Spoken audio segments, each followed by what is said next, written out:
It's Beth Helfter of Eva Page Quilt Designs.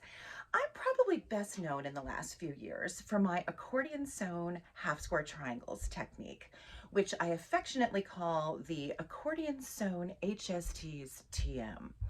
So today I just wanted to make this short video to kind of show you just a little bit more insight into why I like to order my accordions so that I can put my fabrics in the correct order in my accordion to create blocks, which either all lay out exactly as I've sewn them together, or sometimes I mix and match. I'm going to use this quilt behind me. It's my Scattered Stars quilt.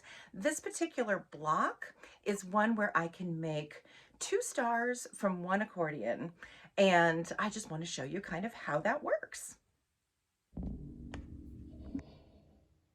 Okay, so in order to create the kind of leaning star looking blocks that I use in the Scattered Stars pattern, each accordion is going to make 2 stars. It's really cool the way it turns out. So I start out with an accordion that's going to have 2 different colors.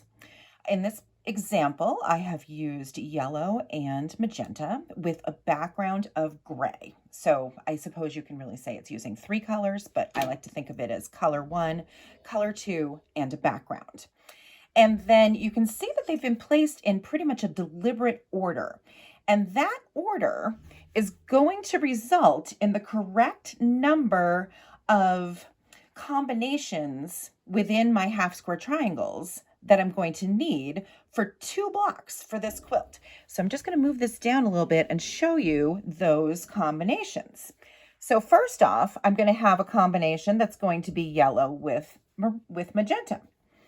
Secondly, I'm going to have some combinations that are 2 different magentas. Thirdly, some background with magenta. Also, I'm going to have some that are both the second color, in my case, which is yellow. And let me just move these down so we can fit them. And then we're going to have some that are the background with the second color, yellow.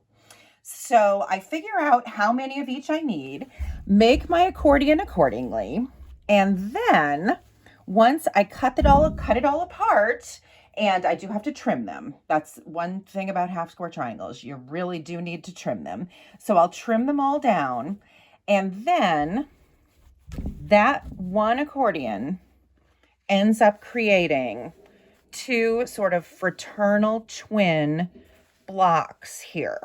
And if you look closely, you can tell that I've used 6 yellows and 6 magentas. All 6 of each color are represented in each star, meaning that you don't repeat the fabric ever between the 2 stars or in one individual star, but all the fabrics appear when you look at the 2 stars together. And you use the magentas on the inside and the yellows on the outside for one of the stars. And then you orient the rest of your little half square triangles so that you have your magentas on the outside and the yellows on the inside. It really becomes very magical. This particular pattern is one of my very favorites because when I discovered that I could make 2 blocks using one accordion, it was like I felt like I could finish the quilt in double the time. Excuse me, not double the time, in half the time. Math can be hard. Wasn't that fun? I honestly never tire of creating ordered accordion blocks for the accordion sewn half square triangles method. It really appeals to my logical side and my creative side all at once. So if you liked this project and you think you might want to learn more about accordion sewn half square triangles or some of the other cool things it can do, I do have several books and patterns that have all the directions you could possibly need for this pattern and lots of others on my website, which is www.evapagequilts.com. Page has an I in it, and it's all one word, EVAPAIGE quilts.com. I hope to see you over there. I hope to have you join my newsletter. You can do that right on my website. And thank you so much for watching.